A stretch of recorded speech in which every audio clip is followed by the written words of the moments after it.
AT&T's copper retirement goals are realistic according to analysts. All right, so the time frame for this shuttering of the legacy tech, we're basically talking about, old telephone lines. We're talking about old DSL. AT&T just doesn't want to service it. They don't want to sell it anymore to anybody. In fact, you can't even sign up for the service. It's been a couple years. So if you had it, they've been letting you keep it, but they're trying to get people off of it as much as possible. They've been trying to get people on the internet air service. They've been trying to get people on fiber, obviously, where they deploy the fiber. But we learned a couple of things at the conference that they had over at AT&T Stadium. I thought this was crazy. John Stankey said that they're going to have 50 million passings of fiber. They also mentioned that only 50% of their current wireline footprint is getting fiber, which means that 50% of it with this old legacy copper, they're just retiring the copper. They're not going to have any wireline replacing that area. So they're not even going to go in and bore. They're not even going to go back into those, into those pipes, go back into the conduit and put in fiber. They're just basically saying, look, if we have towers that are upgraded, you could try the internet air service. For the phone line, I think there's like some kind of a phone service that they're going to offer. It'll be wireless as well. They're not going to even bother putting fiber in half of those areas where they currently have old legacy tech. So this is the only state that's the exception is California, because I think AT&T is the carrier of last resort. So they have to, by regulation of the California Public Utilities Commission, they can't shut down the copper there.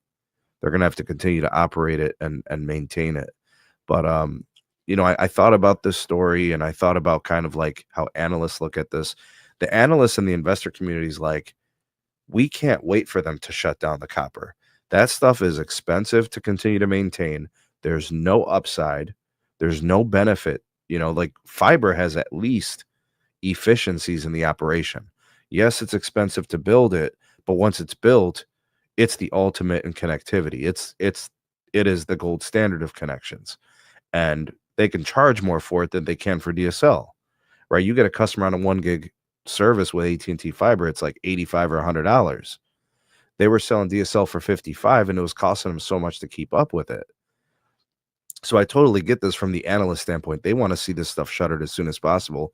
2029 seems like forever from now, but guys, seriously, 4 years. I mean, think about it. When I started creating content on my channel, it was like 2016 or something, so like time flies.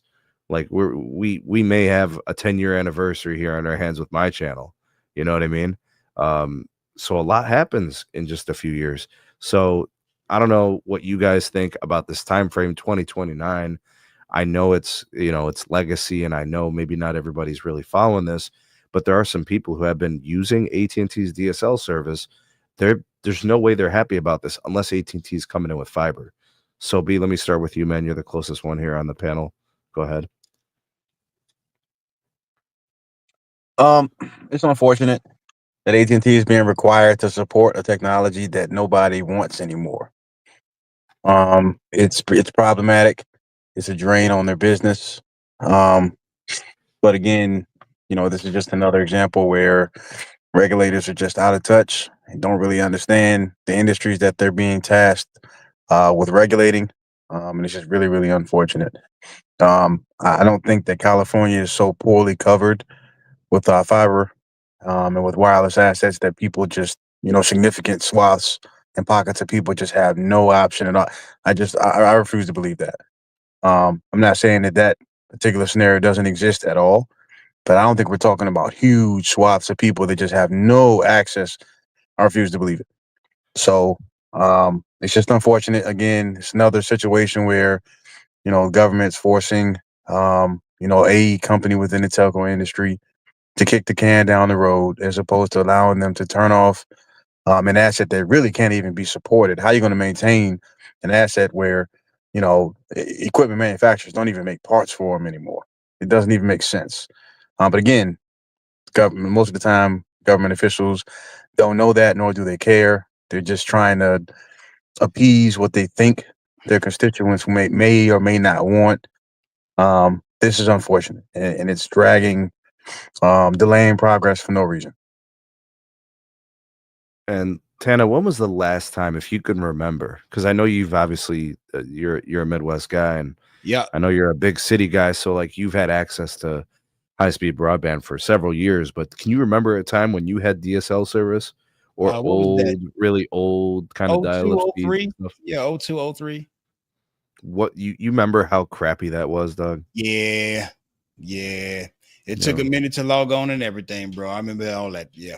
Mhm. And in your line of work, I Oh, mean efficiency, the transfer of files, and I bro. mean just connect, and now like connecting to the cloud and getting things moved around. I mean, just think about like for Oh, these man. folks, right? Like what are they thinking of themselves? Like, yo, my my last resort of connectivity is about to get decommissioned and nobody's got anything going for me. Exactly. He used to take man at least an hour and a half to send a MP3 or WAV file back That's then, or whatever wild. music file it is, just one. You know what I'm saying? Mhm. So yeah, so I guess I don't blame AT&T for making that move, but for people who depended on that copper or whatever, no, it sucks for them. I guess they just gonna have to step up and You know what they're update. gonna have to do, Tana? They're probably gonna have to look into Starlink, right? True They're that. probably gonna have to look into like a satellite provider that can give them Yeah.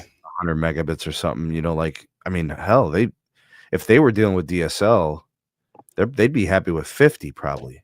I forget all about DSL until y'all just mentioned it on this podcast right here. I mean, because Well, I'm yo, thinking legacy technologies. You know what I mean? Yeah. well, yo, fellas. I mean, who's to say they don't have access to a wireless solution? I mean, at this Right. point, I mean, And who's if to they say they don't, don't? I'm saying if they don't. Yeah, Right.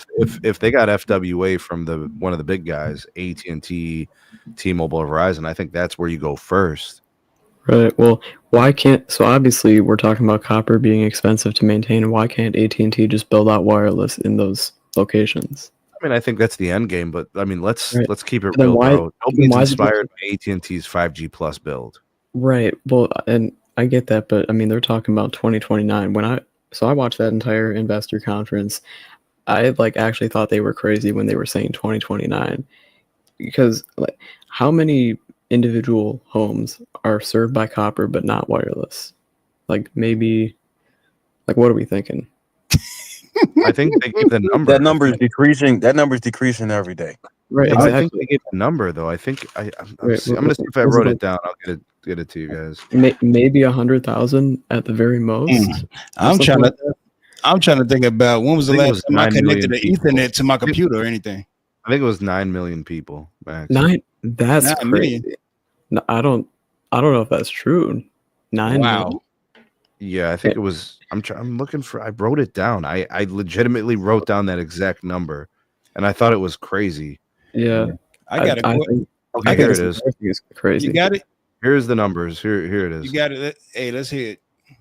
Current wireline passes 90 million locations. No fiber. Well, okay, and then he went in to talk about the 50% footprint getting fiber, which means 50% doesn't get it. Where the hell's that other? Right.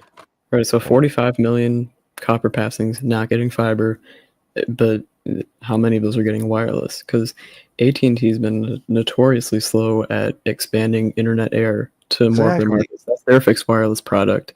This was And- T-Mobile talking or Verizon, I'd be more, positive toward it. Oh, I mean, yeah, but I mean, and it's like no wonder it's taking them until 2029. right. Internet Air is available in like 30 markets or Exactly. something.